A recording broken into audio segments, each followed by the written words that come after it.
श्रवणं कीर्तनं विष्णु स्मरणं पादसेवनम् अर्चनं वन्दनं दास्यं सखमात्मनिवेदनम् इति पुंसार्पिता विष्णौ भक्तिश्चेन्नवलक्षणा क्रियते भगवद्गीता तन्मन्येऽधीतमुत्तमम्। कुली पावनावतार श्री श्री गौरांग महाप्रभु परमांतरंग पार्षद गौड़ीय वैष्णवाचार्य वर्य परम पूज्य पाद श्री श्रीला जीव गोस्वामी चरण तार श्री श्री भक्ति संदर्भ ग्रंथे 169 अनुच्छेदे भक्तिरभिधत्व प्रतिपादन प्रसंगे सर्ववेदांत सार श्रीमद्भागवते प्रणीत साक्षात भक्ति महारानी नवधा भक्त भक्ति अंग कीर्तन करছেন। এই শ্লোকের ব্যাখ্যা প্রসঙ্গে আমরা এই যাবৎ শ্রবণ কীর্তন স্মরণ এবং পাদ সেবন এই কয়েকটি অঙ্গের শ্রীল গোস্বামী পাদের টিকার আশ্রয়ে যৎ কিঞ্চিত আলোচনা করার সৌভাগ্য লাভ করেছি।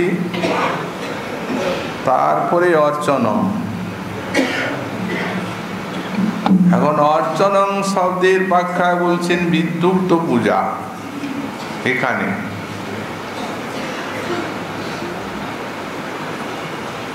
আগম শাস্ত্রের থেকে অর্চনার বিধি গ্রহণ করে আর যে প্রকার এই বিগ্রহ সেবার বিধান আছে তাতে তদনুসারে সেবা। প্রত্যেকটি দীক্ষিত ভক্তকে একান্তভাবে এই বিগ্রহ সেবাটি করতেই হবে। অকরণে শাস্ত্রী মহান পরিত্যাগ দেখা যায়। গোস্বামী পাদ বলছেন দীক্ষিতানান্তু সর্বেষাং তৎ অকরণে নরক পাতাদি শ্রূয়তে। সর্বেষাং দীক্ষিতানান্তু, যারা শ্রী গুরু চরণাশ্রয় করে মন্ত্র দীক্ষা গ্রহণ করেছেন তাদের সেই মন্ত্রাদি দেবতা অভিষ্ট দেবের এই অর্চনা বিগ্রহ অর্চনা অর্চা বিগ্রহের সেবা এ অতি অবশ্যই করণীয়। সর্বেষাং, অন্যথায় নরকপাতাদি শ্রূয়তে, সেই প্রত্যবায়ে নরকপাত পর্যন্ত শোনা যায়। পুরাণ বাণী উদ্ধৃত করে দিলেন গোস্বামী পাদ। এককালম দ্বিকালম বা ত্রিকালম পূজয়েত্থরিম অপূজ্য ভজনং কৃত্বা নরকানি ব্রজেন্নর। এককালং দ্বিকালং বা ত্রিকালং পূজয়েত্থরিম, 3 কাল পুজো করবেন, প্রাত মধ্যাহ্ন এবং সায়ন। অর্চা বিগ্রহের যথারীতি এই 3 কাল পুজো করবেন।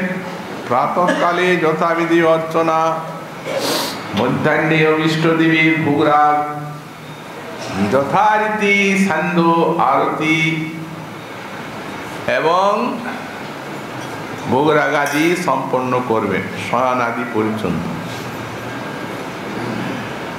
যদি না পারেন অন্তত 2 বার করবেন, তাতেও যদি অক্ষম হন অন্তত 1 বার করবেন।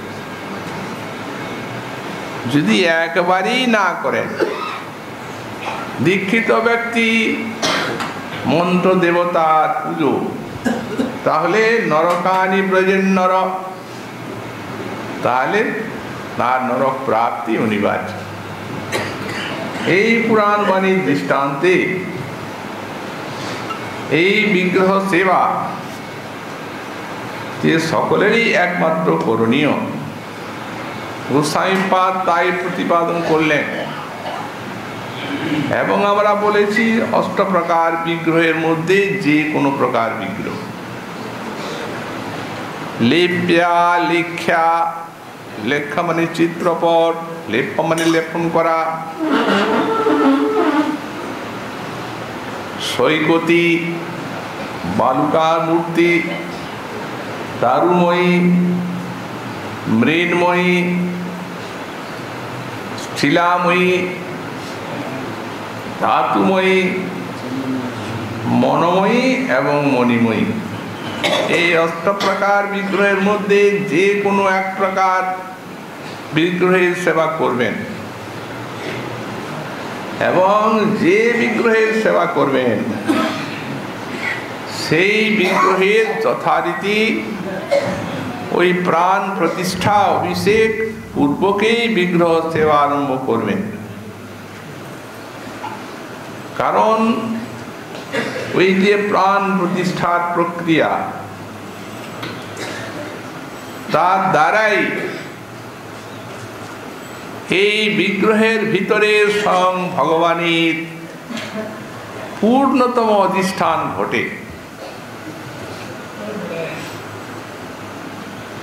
এখন ভগবান শ্রীমুখে নিজে এই বিগ্রহ সেবার বিষয়ে প্রয়োজনীয়তা দেখালেন শ্রীমদ্ ভাগবত 11 স্কন্ধে পরম প্রিয় ভক্ত উদ্ধবের নিকটে।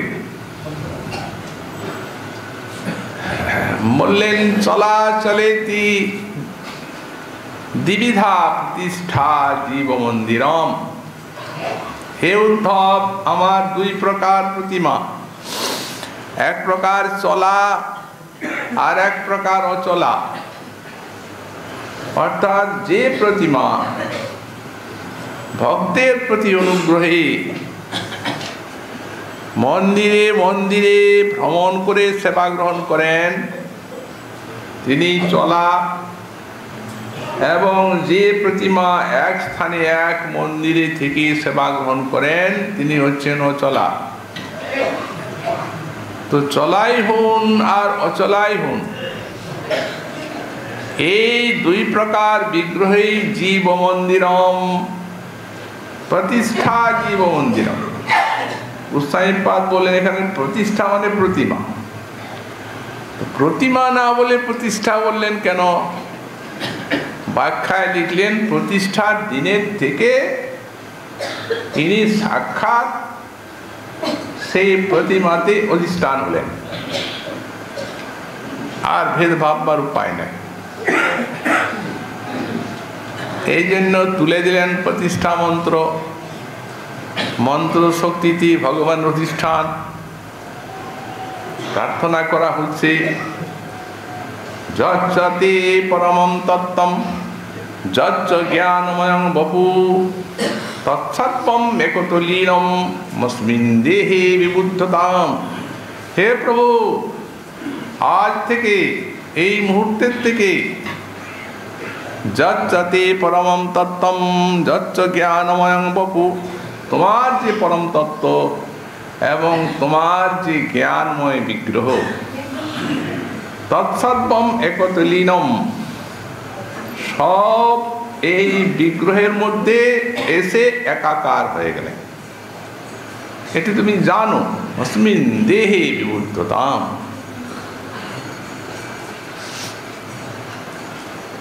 এইখানে দেখুন জীব মন্দিরম বলছেন, পরে চলা চলিতি द्विविधा प्रतिष्ठा जीव मंदिरम।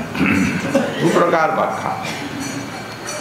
जीवस्य जीवयितु परमात्मनो मम मंदिरम मन मत अंग प्रत्यंगई एकाकारास्पदत्तम। বললেন এই জীব মন্দিরং শব্দের অর্থ হচ্ছে জীবস্য জীবয়িতু পরমাত্মন। ওই জীবের যে জীবন স্বরূপ পরমাত্মা, প্রতিটি জীব দেহে পরমাত্মা অধিষ্ঠান আছে, তবে এই জীব দেহটি জীবিত আছে, সক্রিয় আছে, বিষয় সুখাদি গ্রহণ করতে পারছে, তা নাহলে পারবে। অতএব জীবস্য জীবয়িতু জীবের যে জীবন স্বরূপ পরমাত্মা আমি, আমার মন্দিরং মত অঙ্গ প্রত্যঙ্গই রেখাকারাস্পদ। আমার অঙ্গ প্রত্যঙ্গ আর এই প্রতিমার অঙ্গ প্রত্যঙ্গ একাকারাস্পদ হয়ে গেল। আমার হাত সেই হাত, আমার চরণ সেই চরণ, আমার মস্তক সেই মস্তক, আমার প্রাণ সেই প্রাণ। এটা তো অন্য কারো কথা না। যার প্রতিমা তিনি তার নিজের শ্রীমুখের বাণী, তিনি বলছেন। এখন কেউ যদি ভেদ দর্শন করে, বললেন গোস্বামীপাদ ভেদ স্ফূর্তে হি ভক্তি বিচ্ছেদকত্বা। অর্থাৎ এই প্রতিমা ভগবানের প্রতীক কেবল, ইনি ধাতুই কি শিলাই, তবে হ্যাঁ শ্রী ভগবানের প্রতীক বলে সেব্য।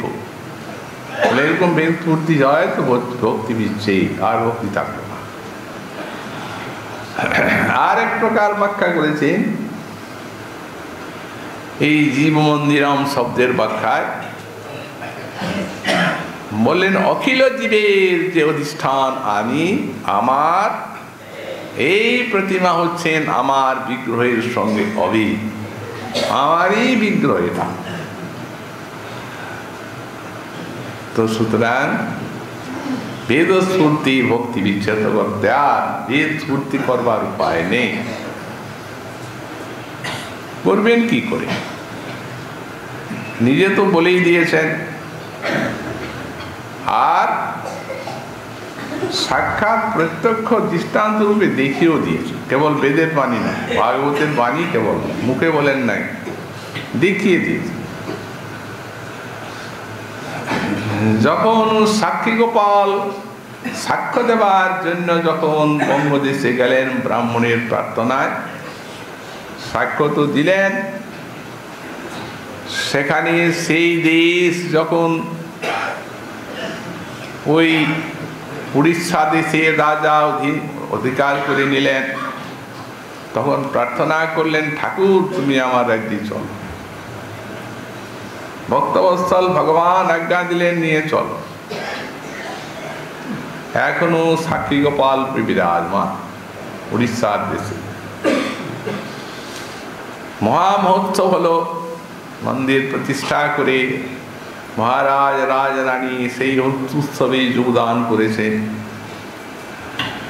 রানীমা ভক্তিমতী উনি চিন্তা করছেন, এই গোপালের নাসাতে যদি ছিদ্র থাকিত, তবে দাসী মুক্তা নাসাতে পরাত, তার নাসা একটা মূল্যবান মুক্তি।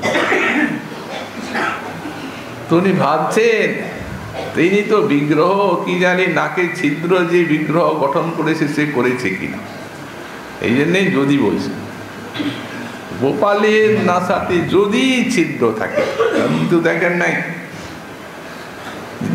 যিনি তৈরি করেছেন বিগ্রহটা, তিনি করেছেন, তবে থাকবে।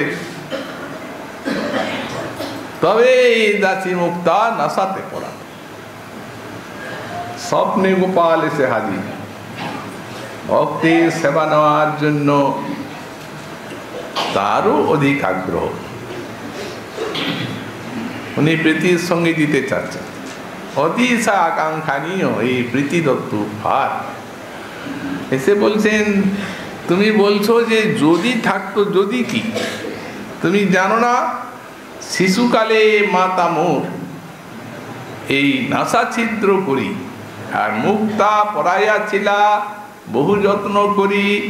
যশোদা আমার নাকে ছিদ্র করেন নাই, নাকে ছিদ্র করে মুক্তা পরেন নাই, সেটা কোথায় গেল? অতএব দাও সেই মুক্তা পরা, যাহা চাহিয়া চলি। তুমি যদি মনে করো গোপাল নিজে যখন চাচ্ছে, তখন বাজার থেকে একটা মূল্যবান নূতন মুক্ত এনে তাকে দেবে, বললেন না ওইটা দিতে হবে না, তোমার প্রসাদ দিতে হবে, কারণ ওটা দেবো বলেছেন, ওইটার ভিতরে প্রেম আছে। তো সুতরাং উনি তো নিজেই বলে দিচ্ছেন যে শিশুকালে মাতা মোর নাসা ছিদ্র করি, মুক্তা পড়াইয়া ছিলা বহু যত্ন করি, সেই ছিদ্র, অন্য না। তাহলে একাকার আস্পদম হয়ে গেল। এখন অতএব ভেদ স্ফূর্তি ভক্তি বিচ্ছেদ করতা, ভেদ স্ফূর্তি হলেই ভক্তি দিচ্ছে, ভক্তি থাকবে না, শুধু ভক্তিই থাকবে না তা নয়, মহাপ্রত্যয়। এইখানে পুরাণের একটা দৃষ্টান্ত দিচ্ছেন, শিলা বুদ্ধি কীর্তন কিংবা তিমায়াং হরিময়া। মহারাজ দশরথ মৃগয়া এসেছেন, তখন তার কোনো সন্তানাদি নেই।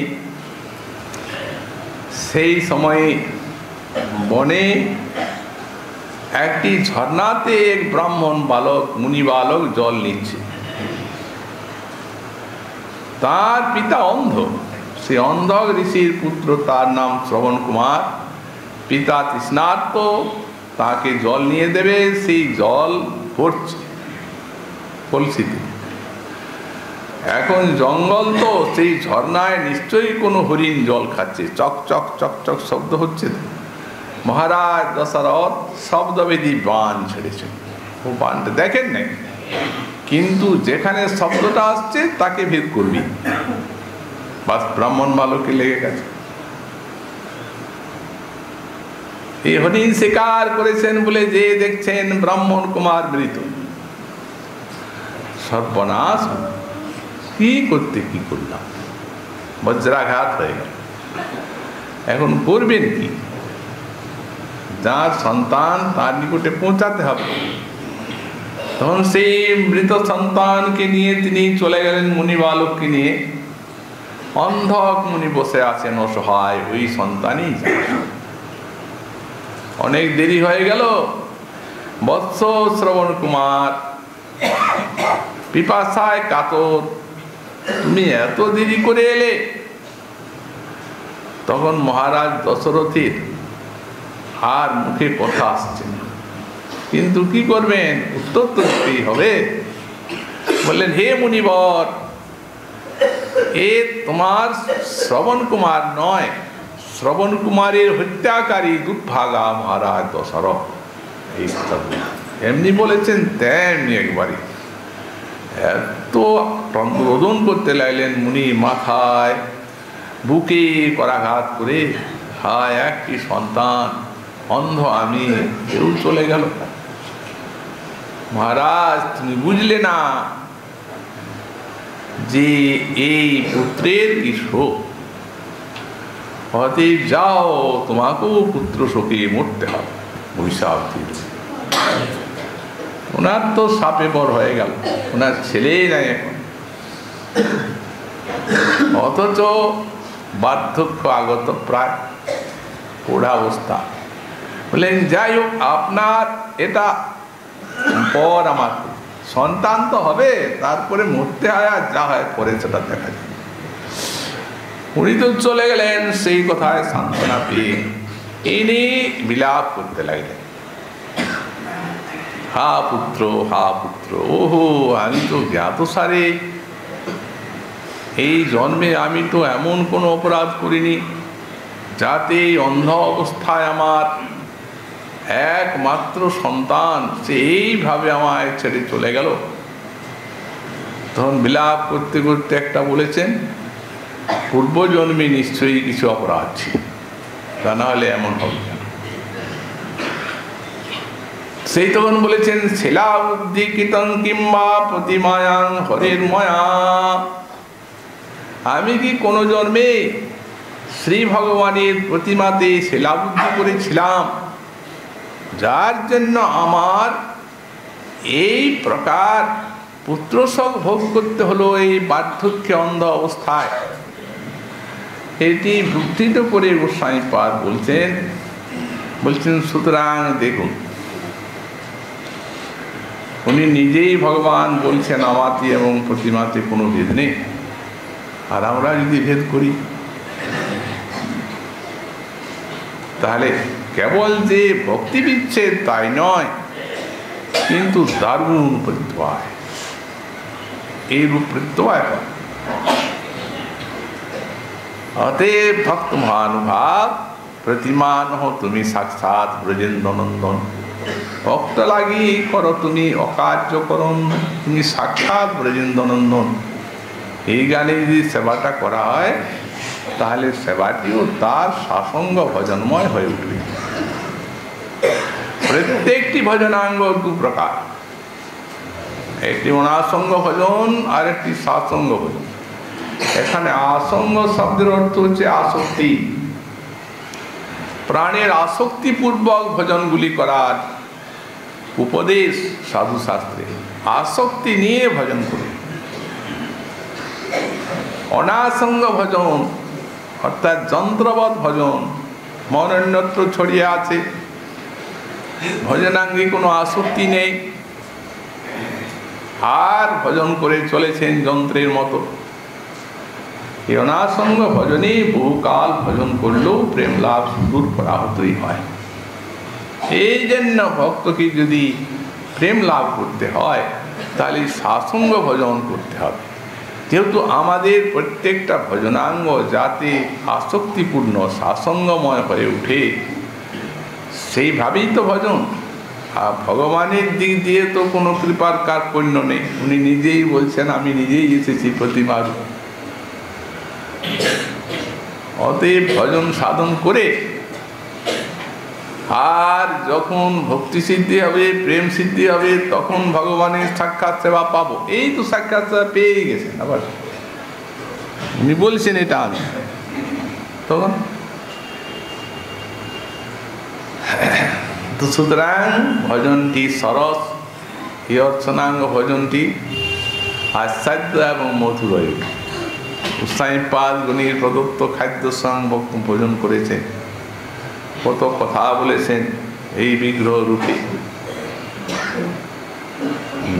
রূপে সব স্বয়ংরূপে যে ক্রিয়া সেগুলি উত্তম ভক্ত যারা তারা সম্পাদন করেছেন, এবং সেই বিগ্রহ রূপে স্বয়ং ভগবানের তারা সাড়া তো পেতে হবে। তুমি সাড়াইতে তো তৈরি। এখন ভক্তের অন্তরে বিশ্বাসটি হলেই হয়। যতক্ষণ পর্যন্ত না সেই বিশ্বাসটি আসছে ততক্ষণ মৌন মুদ্রা অবলম্বন করে আছে, পরীক্ষা করছে তুমি ঠিক ঠিক প্রতিমান হও সাক্ষাৎ ব্রজেন্দ্র নন্দন বলে তুমি আমার সেবা করছো কিনা। যেদিন বিশ্বাসের ঝংকার উঠবে সেদিন ভগবানের থেকে সাড়াও পাওয়া যায়, এটি নিশ্চিত। কারণ পূর্ব আচার্যগণ পেয়েছেন, তো তারা যখন পেয়েছেন তখন তাদের কৃপাশ্রিত পরবর্তী সাধকও পাবে, তাতে সন্দেহ নেই।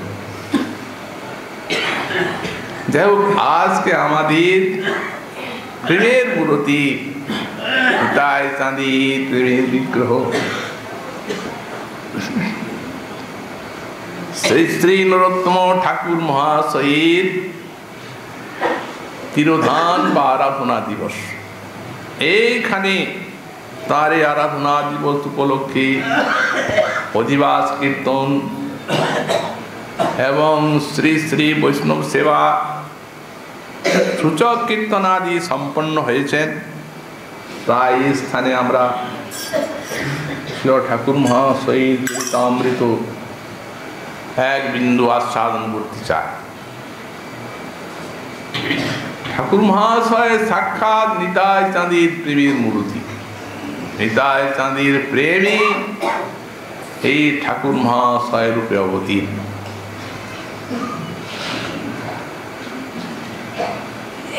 রাজশাহী জেলা রামপুর বোয়ালিয়ার তার থেকে প্রায় 6 ক্রোশ দূরে গড়েরহাট পরগনায় খেতুরি নামক গ্রাম অবস্থিত। সেইখানে তৎকালে থাকতেন জমিদার কৃষ্ণানন্দ দত্ত। সেই কৃষ্ণানন্দ দত্ত এবং মাতা শ্রী নারায়ণী দেবীকে পুত্ররূপে শ্রী ঠাকুর মহাশয় অবতীর্ণ হন। আমরা বৈষ্ণব ইতিহাসে দেখতে পাই যে মহাপ্রভু যখন কানাইয়ের নাটশালায় অবস্থান করেন তখন তিনি ওই খেতুরির দিকে চেয়ে একদিন নিত্য কীর্তন করতে করতে ওই নরোত্তম নরোত্তম বলে ডাকছেন। এখন নরোত্তম তো ভগবানেরও নাম, তাই ভক্তগণ প্রথমে মনে করলেন যে বোধহয় ঠাকুরকে ডাকছে, কিন্তু যেভাবে ডাকতে লাগলেন কোথায় বাপ নরোত্তম। নিত্যানন্দ, বক্রেশ্বর, হরিদাস আদি পার্শ্বদগণ আছেন, তারা সকলেই মনে করলেন যে ইনি কোনো ভক্তকেই আহ্বান করছেন এবং এই ভক্ত অবতীর্ণ হবেন এই দিকেই কোনো স্থানে এবং তার দ্বারা মহাপ্রভু অনেক কার্য সাধন করেন। এইরূপ ভক্তগণ চিন্তা করছে, নিত্য অবসরে প্রভু নিজেই বলছেন। নিত্যানন্দকে বলছেন, নিতাই প্রভু কয়ে শ্রীপাদ মনে করহ ভাবনা, আপনার গুণ তুমি না জানো আপনা। শ্রীপাদ তোমার যে গুণ তুমি নিজে জানো না, তুমি প্রেমে মত্ত পাগল, কিন্তু আমি তোমার গুণ জানি। এই নীলাচল চাইতে যত কান্দিয়াছ তুমি, দিনে দিনে সেই প্রেম বাঁধিয়াছি আমি। তোমার যে সেই প্রেমের বন্যা নীলাচল যাওয়ার সময় বয়ে গেছে, ও বন্যাটি আমি যেতে দিইনি। ও বন্যার জল আমি আটক করে রেখেছি, আটকে রেখেছি, বেঁধে রেখেছি। আমার ইচ্ছা কি জানো শ্রীপাদ, কি জন্য রেখেছি? সেই প্রেম দিব আমি পদ্মাবতী তীরে, আর নরোত্তম নামে ভক্ত দিব প্রেম তারে। প্রেমে জন্ম হবে তার আমা বিদ্যমানে, এক্ষণে রাখিয়া যাব পদ্মাবতী স্থানে। এই বলে নিত্য কীর্তন করতে করতে পদ্মাবতী তীরে এলেন। এসে আর পদ্মাবতীকে ডাকছেন, পদ্মী পদ্মী। পদ্মাবতী মূর্তিমতি হয়ে উঠলেন, বলছেন প্রভু কহি পদ্মাবতী ধর প্রেম ল, এটা নাও, এই প্রেমের পাত্র তোমাকে দিয়ে গেলাম।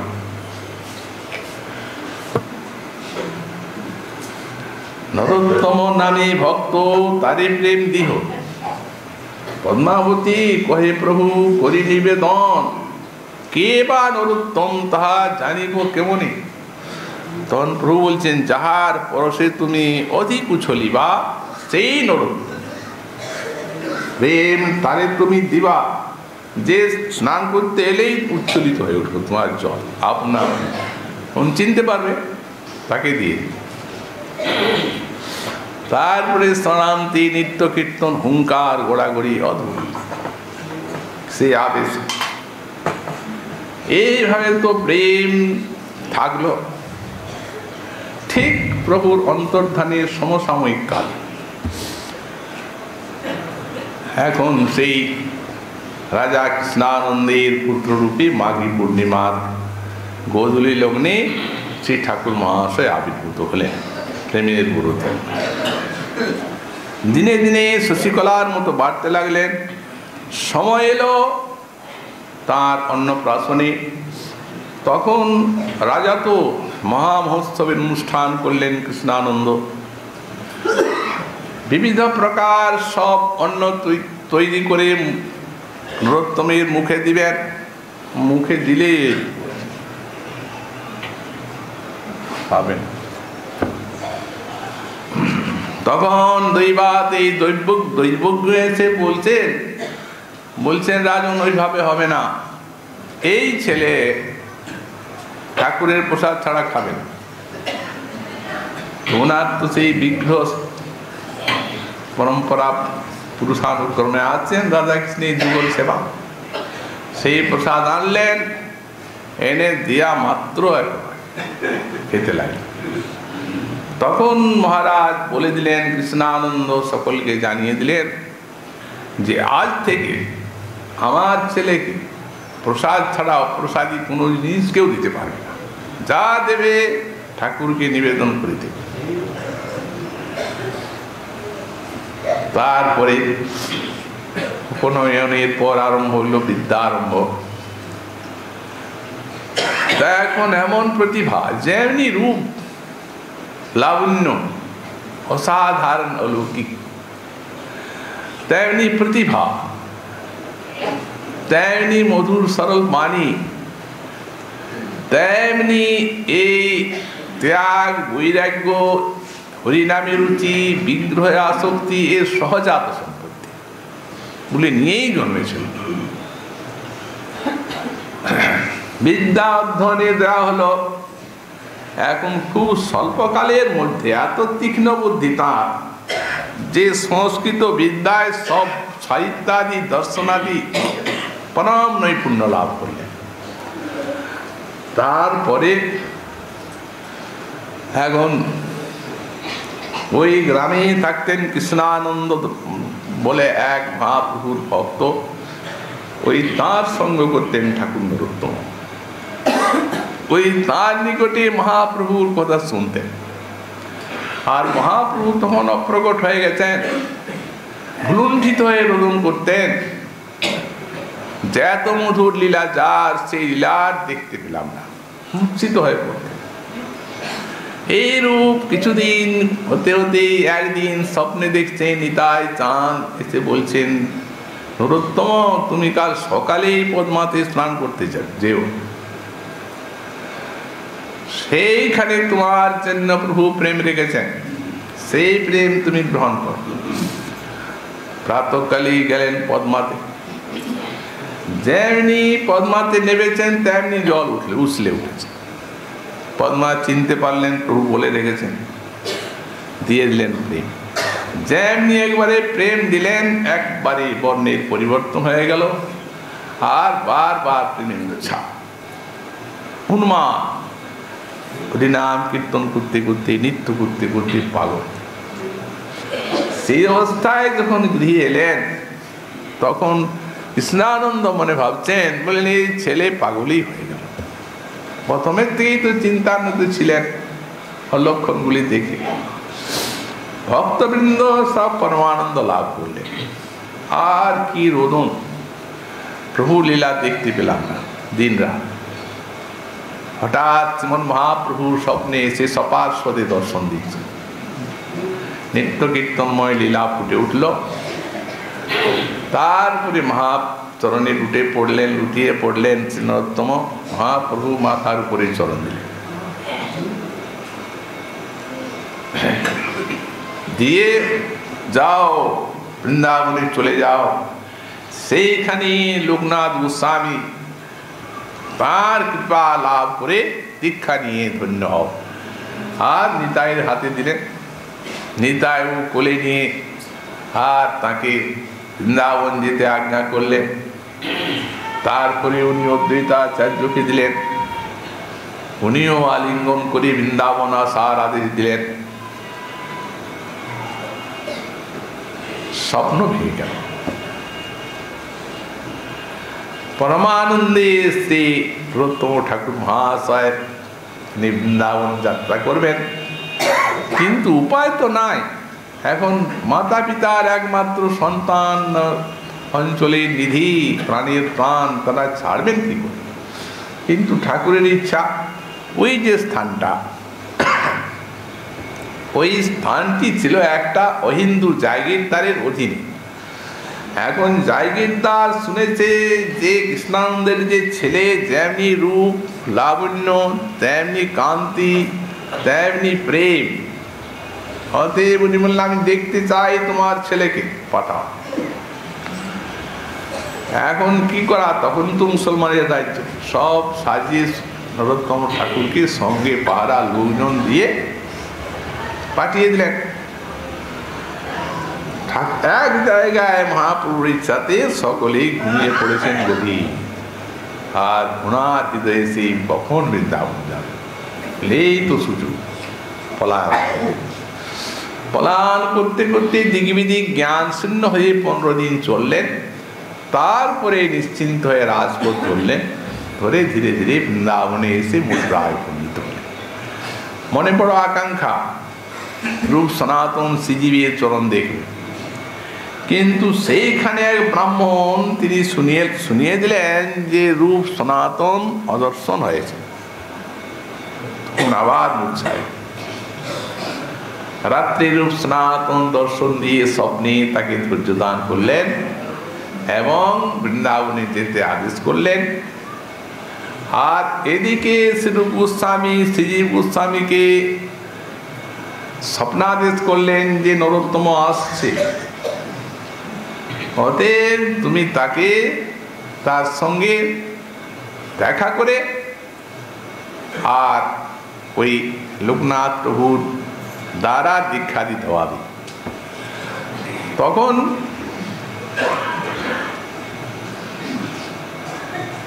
ইনি গেলেন প্রথমে গোবিন্দ দর্শনে, গোবিন্দ দর্শন করছেন ঠাকুর মহাশয় ইত্যাশ্বরী মহাপুরুর ইচ্ছা। সেই সময় শ্রীনিবাস আচার্য বৃন্দাবন, এই শ্রীনিবাস আচার্য আর শ্রীজীব গোস্বামী পাঠ, সেইখানে ঠাকুর মহাশয়কে পেলেন। সেইখানের থেকে ঠাকুর মহাশয়কে নিয়ে এলেন লোকনাথ প্রভুর কাছে। ওদিকে মহাপ্রভু আগেই স্বপ্নাদেশ করেছেন প্রভু লোকনাথকে যে কিছুদিনের মধ্যে এক রাজার ছেলে তোমার চরণাশ্রয় করবে, তাকে তুমি স্থান দিও চল। অথচ উনি প্রতিজ্ঞা করে বসে আছেন কাউকে শিষ্য করবেন না। এখন ওই মহাপ্রভুর স্বপ্ন স্মরণ করে বাৎসল্যের চিত্তটি দ্রবিত হলো। হরে কৃষ্ণ নাম দিলেন, দাত্রী স্তবর নাম, এটা জপ করো, দীক্ষা দিলেন না। তো দীক্ষা বিশেষ কৃপা না হলে দীক্ষা তো পাবো না। এই জন্য ঠাকুর মহাশয় একটি বিশেষ পন্থা অবলম্বন করলেন। তার কৃপা লাভের জন্য ভোরের বেলা যেখানে শ্রী লোকনাথ প্রভু বহির্দেশে যান শৌচে, সেই জায়গাটিকে মার্জন করেন আর সেই ঝাড়ুটা নিয়ে কাটেন। কে এইসব করছে? প্রভু লোকনাথ। এখানে কি ঝাড়ু দেয়? দেখতে হবে লোকটা কি। উনি সেই শৌচে যে আড়ালে লুকিয়ে আছেন ঝোপের রাত, তখন তো বনে জঙ্গলে সব বাহ্যকৃত্য। আর নরোত্তমকে দেখলেন, তখন চিত্ত দ্রবিত হলো। মহাপ্রভুর কৃপা স্মরণ করে বললেন যাও যমুনায় স্নান করে এসো। প্রাতঃকালে যমুনায় স্নান করে এসে তাকে দীক্ষা দান করলেন। দীক্ষা দান করে বললেন যাও শ্রীজীব গোস্বামীকে এই খবর জানাও। তারপরে উনি সব জানালেন। এখন দীক্ষাতে আবিষ্ট, একদিন আবিষ্ট হয়ে মন্ত্র জপ করছেন। ইত্যাবসরে একটা শ্রী রাধারানী এসে বলছেন নরোত্তম, আমার তোমার এই দুগ্ধ সেবা, আমার চম্পক মঞ্জুরির সেবা, এই জন্য এই দুগ্ধ সেবা, এই তোমার নামও চম্পক মঞ্জুরি।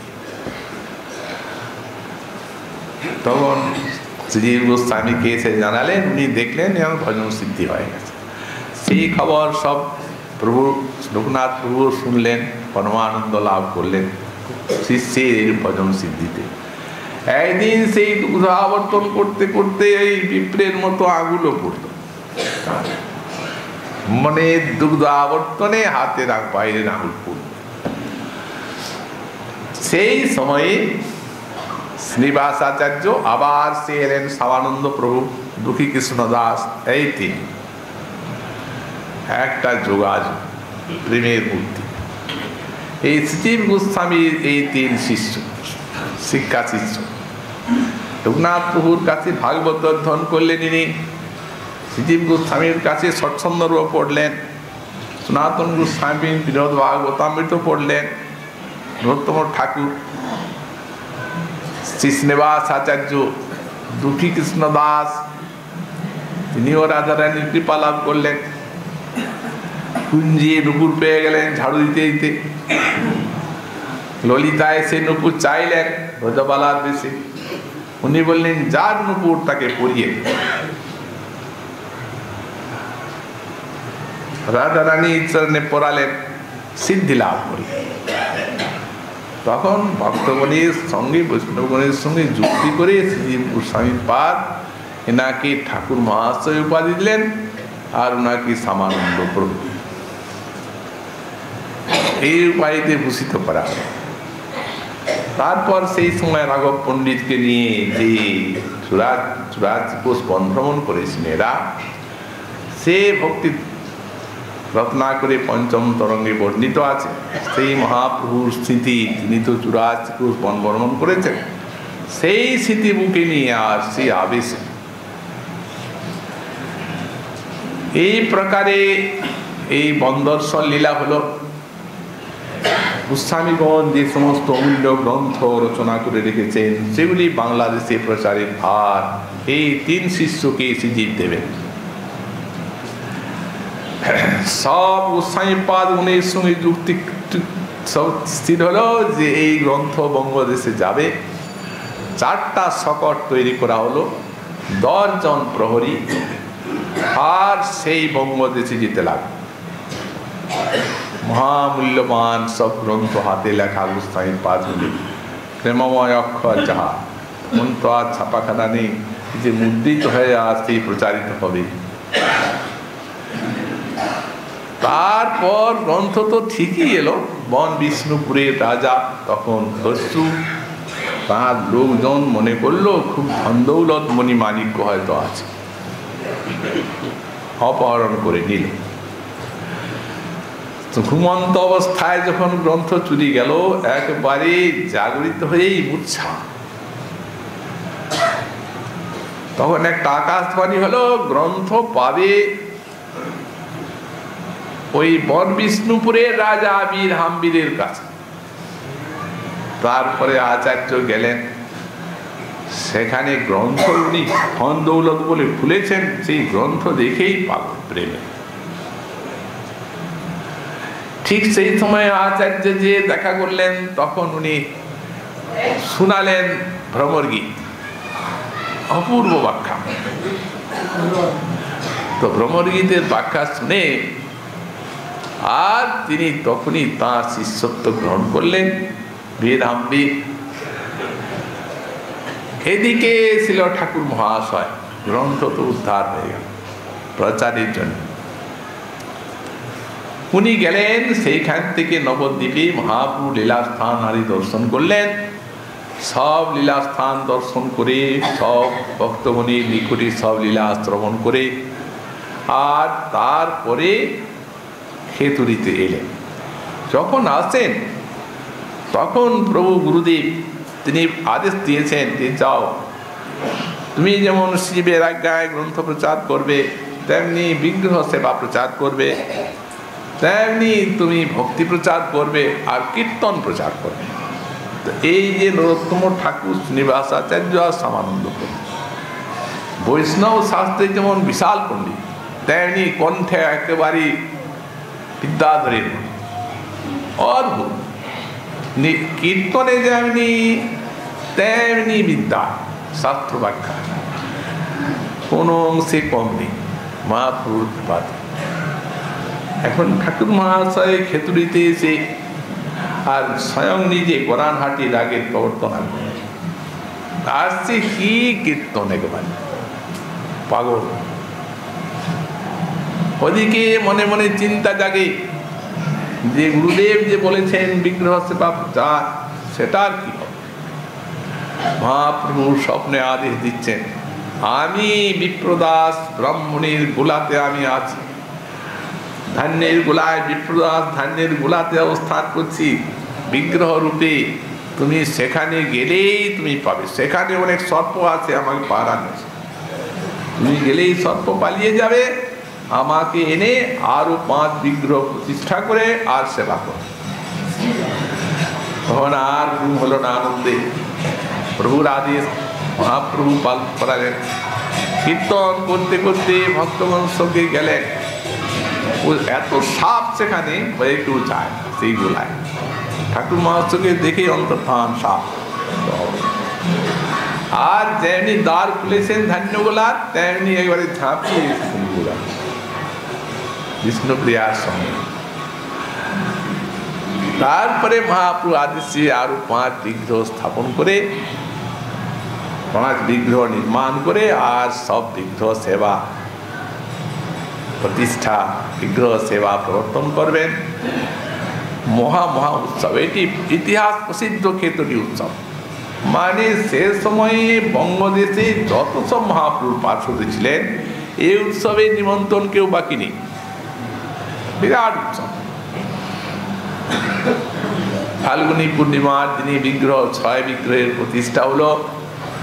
শ্রীনিবাস আচার্য চান্নবা ঠাকুরানী গেলেন নিমন্ত্রিত হয়ে।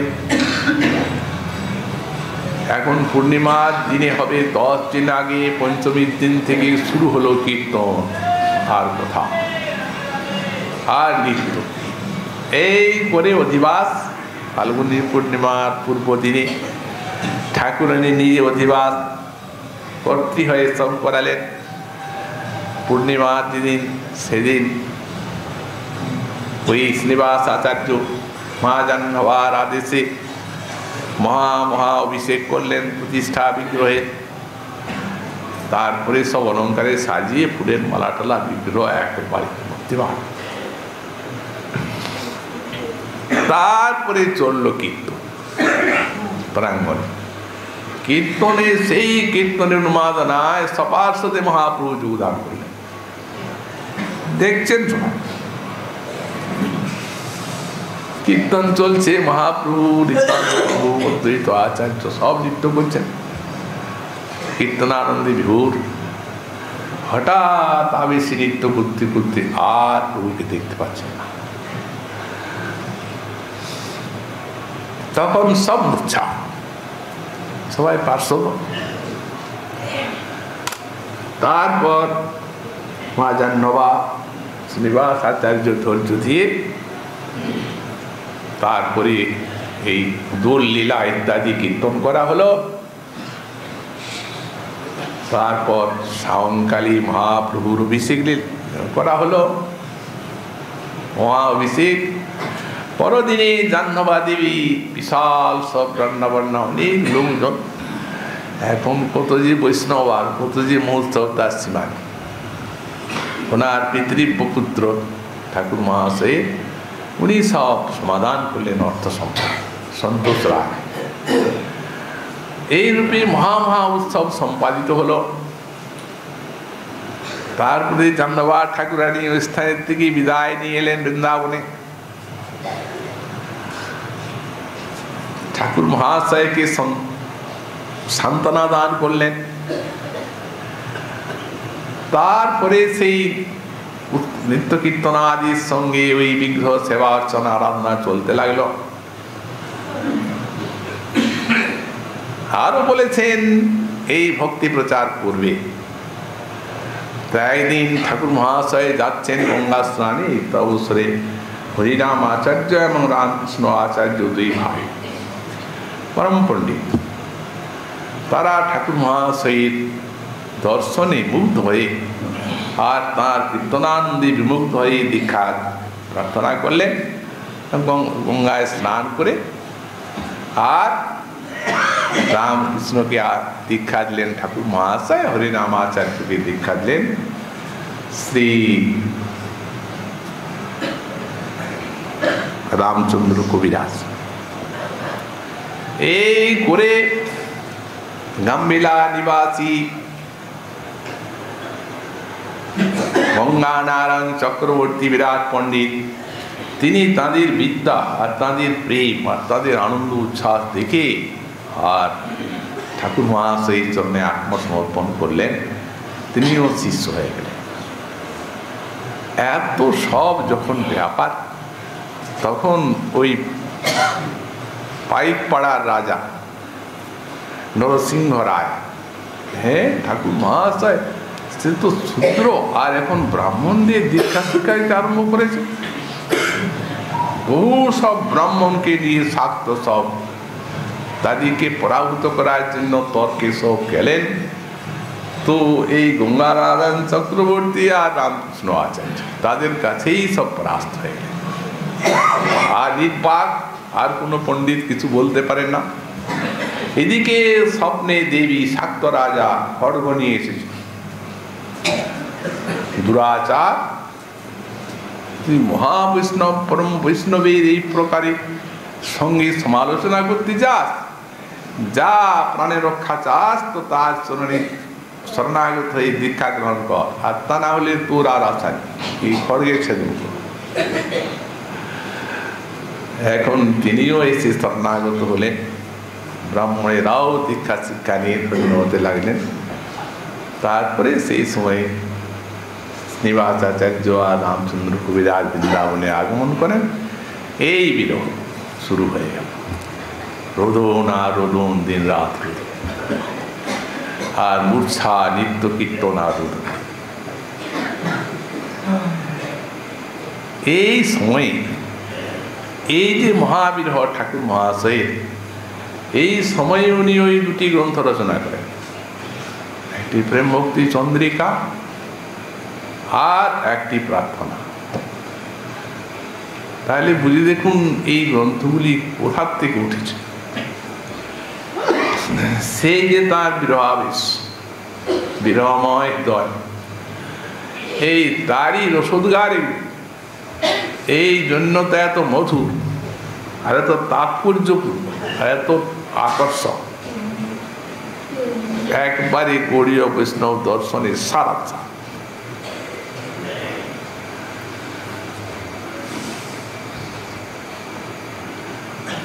তারপর ছিল ঠাকুর মহাশয় একদিন গঙ্গা স্নানে গাম্ভীলায় গঙ্গানারায়ণ চক্রবর্তীর গৃহে গিয়ে আর জ্বর এলো, বলেন এরপর চিতা রচনা করো। তারপর সমাধিস্থ। এরা দেখলেন 3 দিন আর কোনো চৈতন্য নেই। সমাধি রচনা করলেন গঙ্গা তরে। সমাধির উপরে, চিতার উপরে ঠাকুর মহাশয়কে স্মরণ করানো হলো। তখন কতকগুলি দুরন্ত ব্রাহ্মণ তারা এসে আর নিন্দা করতে লাগলো, এই শিষ্য হয়ে ব্রাহ্মণকে দীক্ষা দেওয়ার এই ফল